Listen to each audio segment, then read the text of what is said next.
దాంతో పాటుగా ఇవో నేను చెప్పలే మినిస్టర్ వర్సెస్ సెక్రటరీ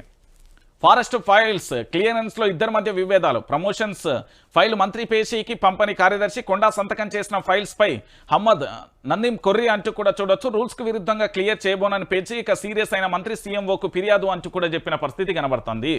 అటవీ శాఖలో కొన్ని ఫైల్స్ క్లియరెన్స్ విషయంలో మంత్రి కార్యదర్శి మధ్య విభేదాలు నెలకొనడం చర్చనీయాంశంగా మారింది మంత్రి తీసుకున్న నిర్ణయాలను రూల్స్కు లోబడి ఉంటే సెక్రటరీ వాటిని అమలు చేయాల్సి ఉంటుంది ఒకవేళ నిబంధనలకు విరుద్ధంగా ఉంటే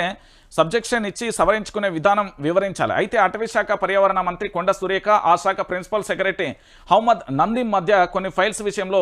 విభేదాలు తారాస్థాయికి చేరినట్లుగా సమాచారం తన నిర్ణయాలు అమలు చేయాలని మంత్రి చెప్తుండగా రూల్స్కు విరుద్ధంగా ఉన్నాయని సెక్రటరీ పేచీలు పెడుతున్నట్లుగా తెలుస్తుంది ఈ మధ్య ఓ ఫైల్పై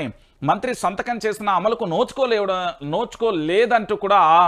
ఆగ్రహం వ్యక్తం చేస్తాను నిజంగా గీసుంటే ఆఫీసర్ ఉంటే తెలంగాణ బాగుపడుతుంది ఎందుకంటే మంత్రి చెప్పిందల్లా ప్రతి అధికారి వచ్చి ఇట్లా గుర్రి ఊపినట్టు తలకే ఊపితే ఎట్లా కొన్ని వాస్తవాలు ఉంటాయి కదా అలా సో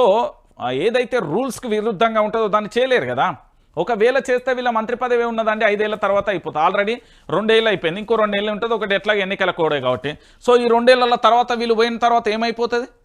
వాళ్ళ మీద నోటీసులు రావా వాళ్ళని అరెస్ట్ చేయరా వీళ్ళు చేసిన పాపం వీళ్ళకెందుకైంది వీళ్ళ కర్మలు వీళ్ళకెందుకు సో అవన్నీ క్లియరెన్స్ ఉంటేనే చేస్తా లేకపోతే లేదని ఆయన చాలా క్లారిటీగా చెప్పిండు హమ్మద్ నదీంకు సంబంధించి చెప్పారు మీరు ఎవరికన్నా చెప్పుకోరు భయ్ నేను సీఎంఓకి పోయి ఆడబెట్టేస్తా ఇవి రూల్స్కు విరుద్ధంగా ఉన్నాయి మీరేమన్నా ఇది ఈ రోజు నుండి కాదు 45 రోజులుగా నడుస్తుంది ఈ చర్చ ఇవాళ కాదు అది చర్చ చాలా ఉన్నాయి ఇటువంటి సెక్రటరియట్కి పోతే దస్తాలు ఇస్తానంటారు దస్తాలు ఏం చేస్తారా దస్తాలతోని ఇక ఏమీ చేయలేని పరిస్థితి ఉంటుంది కదా తెలంగాణ రాష్ట్ర వ్యాప్తంగా కూడా పూర్తి స్థాయిలో గదే జరుగుతుంది